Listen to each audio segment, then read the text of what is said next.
welcome back to Smarmalade Plays Autumn's Journey. We're getting licked by a dragon. Here we go. Care gave me a pained look, then gingerly grabbed my hand. Look, I promise I won't do it again, if you don't panic. Right. He held me close once again.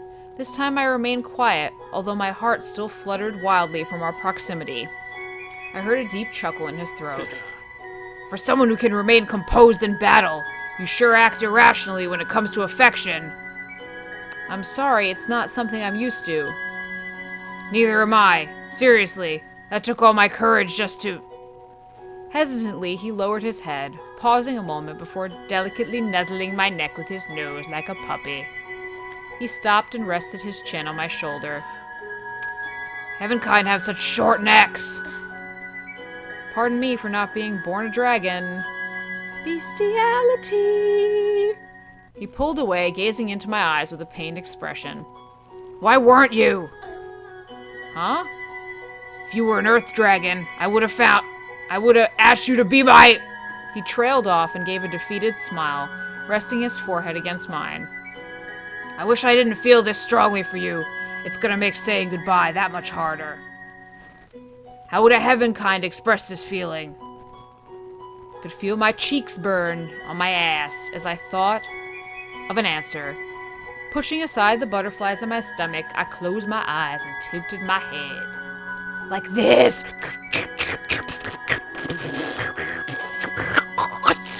I delivered a light kiss to his lips, and I could feel his body go rigid momentarily before he reciprocated.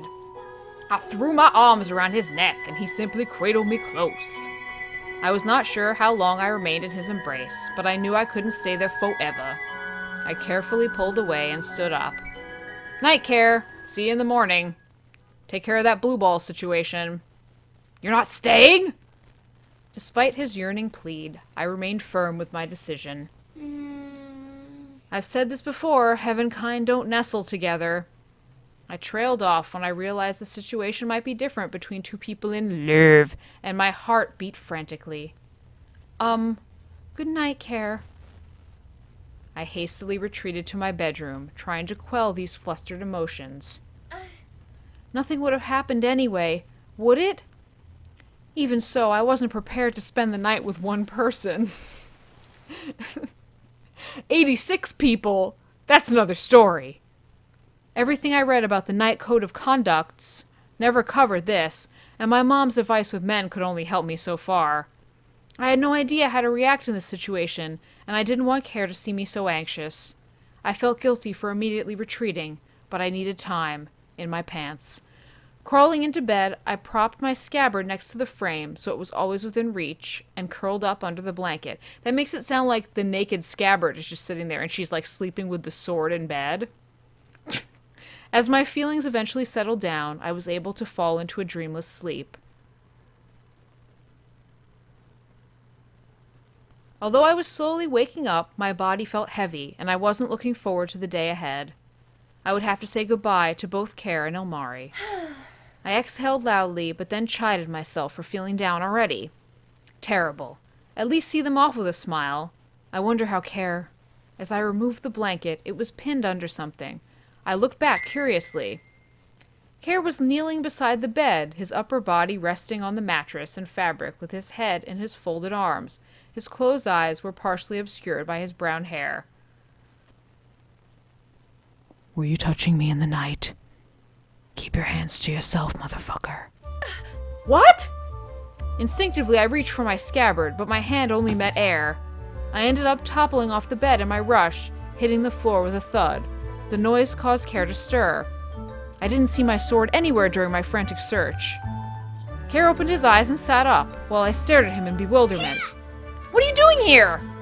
I immediately hushed up, lest my parents heard. Where's my sword? It was here when... Care gave me a sheepish look. Sorry, I knew you'd probably skewer me first and ask questions later, so I moved it. Skewering you would be completely rational in a situation like this. What are you doing here? Sneaking into someone's bedroom is... Care balked and rubbed his head bashfully, leaving his hand on his forehead. Look, I'm aware of that. I didn't want to spend the last night away from you. Blush you! And you would have refused if I'd asked. Well, yeah. I rubbed my face, taking a deep breath, reminding myself that there was a conflict in how we expressed endearment. From his point of view, I was probably being distant, while for me, he was invading personal space. We needed a way to meet in the middle. Let's just touch our tips together. Orly doesn't have a dick, but I'm sure she can think of something. I solved that predicament by throwing a pillow at him. Don't do that! Ask next time! Care tossed the pillow back and I caught it deftly.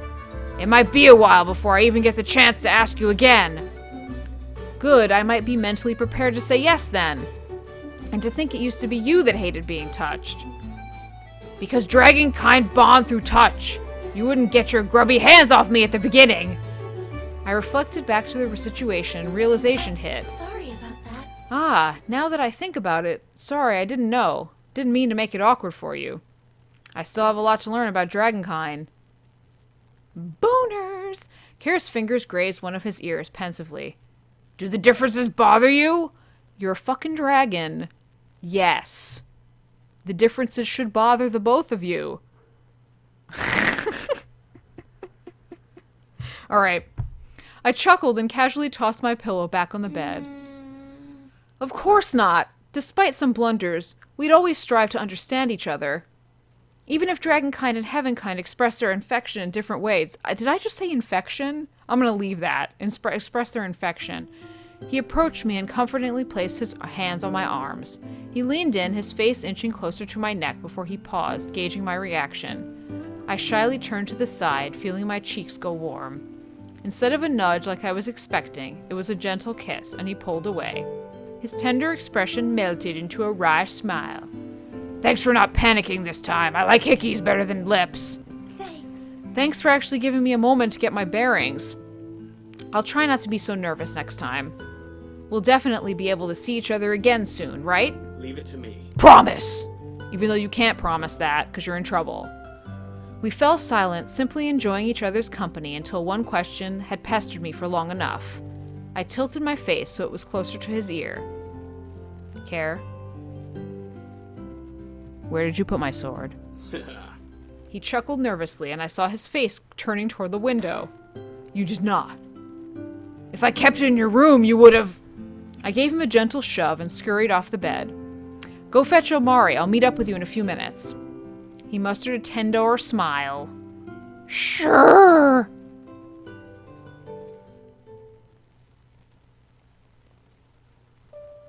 I present these offerings to pray for a safe trip and... Hey! Care snatched one of the apple tarts I laid out in front of the dragon altar. What? They're an offering to us dragonkind, so they're obviously mine for the taking. No, that's not how it's supposed to work. I futilely tried to snatch the treat out of his outstretched arm, but he placed a hand on my forehead and held me away. Ilmari appeared and smiled at us in amusement. Nice to see us all energetic! Hi, I'm the third wheel! Despite that, there was a despondent edge to his voice, and his smile drooped. He approached the altar and, after some hesitation, knelt down and put the glass-blown ornament beside the pedestal. Kara and I immediately stopped our teasing, and I touched Ilmari's shoulder in concern. You're not taking it with you? No, I think it'll be better if it stayed here with you. Kara and I will be working together, so I want you to have something to remember us by. He gauged the size of the cave. I'll be outside. Kara needs to be close to the altar to transform back, since his master has to completely remove the curse. Right, meet you outside. I thought about leaving as well to give Kara some space, but I paused when I saw him pick up the discarded walking stick from long ago. He twirled it in his hands, then looked at me. This brings back a lot of memories. He poked me with it, and I shielded myself with exposed palms. Hey, hit me with that and I'll confiscate it. Haha. He laughed and turned it sideways as he presented it to me. I hugged the stick close before propping it against the altar beside Omari's blue ornament. Besides the missing apple tarts, I hoped it was a satisfying offer to the wise dragons. I stood in front of the statue for a few moments, before stepping to the side to allow Care some room. He reluctantly knelt down, one open palm on the ground as he lowered his head.